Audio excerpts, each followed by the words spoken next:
lot of time, though. We couldn't go on tour for a long time. 24 songs? And this is what the pandemic has brought.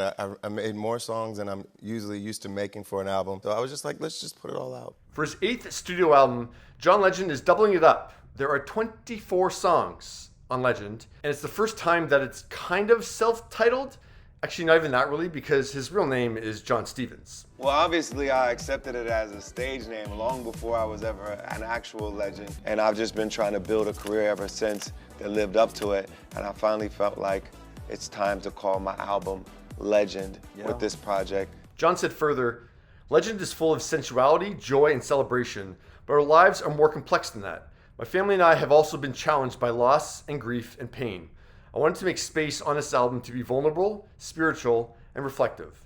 I needed this music to help me heal, to hopefully help others heal. I brought my full self to this album, and that's why I decided to make it my first, self-titled album. His past collaborator, Julia Michaels, was a wee bit excited about the new album, and Ava DuVernay was eagerly anticipating the new collection from the man that gave her glory. I love John, Legend or Stevens. He makes great albums. But even with a great track record, I was nervous about a double album because it is nearly impossible to maintain the quality, the energy, the listener's interest across 24 songs. It can go the way of Miranda Lambert, who did it on her 6th album with The Weight of These Wings, and it can be one of the greatest albums ever. Or it can go the way of Justin Timberlake's 3rd album, The 2020 Experience, and Drake's 5th album, Scorpion, where if you cut the excess, you'd have one very solid single album. I think John's Legend lands somewhere in between, even though he told Elle and Billboard that he was setting out to make his best album yet. Even though I've had plenty of success and I'm so grateful for it, I'm not satisfied with it. I'm always trying to get better. I'm always trying to make my next record better than my last record. I come to every album with the attitude that I have to prove myself, you know? I am not guaranteed that people are gonna love it, even if they love my last album. Yeah. I'm not guaranteed that these songs are gonna hit, even if I've had hits before. And so I have to prove myself every single time. Well, this humble legend doesn't need to prove that he deserves to be showcased in Times Square. That's pretty dope. Across 24 songs, and it's really 23 songs, because he includes both his solo version of All She Wanna Do and the one with Sohidi. Come get this dance, baby. All she wanna do is dance. Her verse is super fun. That's the winner. His solo version should have been cut. So yeah, this ends up being an album that I would make cuts to. But yeah, none of the songs are bad. Like, he should have saved some of these songs for various soundtracks, and then I probably would have enjoyed them more as one-offs. Like, just because you have all this music, John, doesn't mean you should release it all. I feel like this album really represents all of who I am and so many of my different experiences in life and my inspirations as a musician. It wasn't until after I listened to the full album that I learned that disc 1 is supposed to be more like party, and then disc 2 is supposed to be more sensual. I didn't pick up on that when I listened to it for the first time.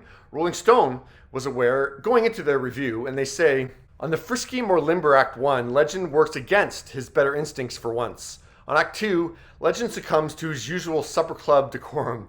Legend wants us to respect him in the morning, but the previous evening is more of a good time. Ryan Tedder, that One Republic hitmaker, executive produced the album along with John, and he wrote on Instagram, "Dude, working with you on this has been an honor. You're one of the most talented, most professional, most consistent artists I've ever worked with in my career. Thank you, bro." Now knowing that, you can hear Ryan's influence on disc 1, especially the very One Republic sounding Water Slide.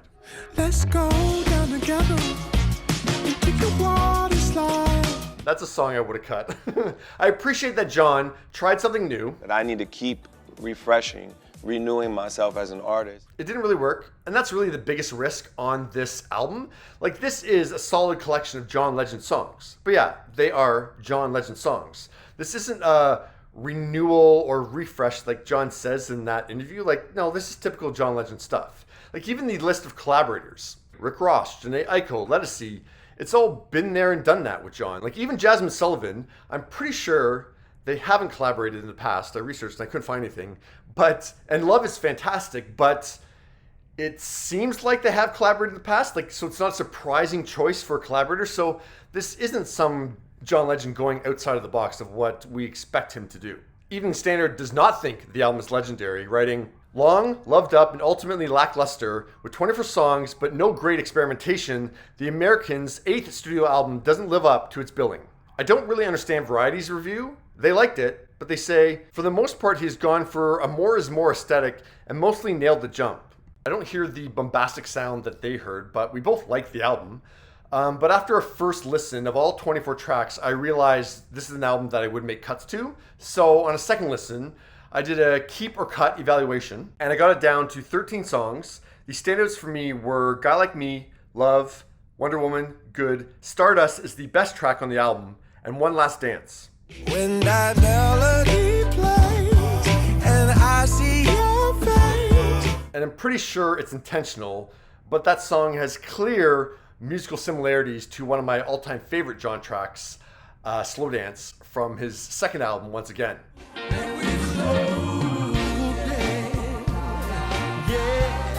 I'm giving Legend a B. Nothing is terrible, everything is solid, but John doesn't go outside of his box as much as he thinks he does, and there are obvious cuts that would have made this a very good 13-song album. What do you think of Legend?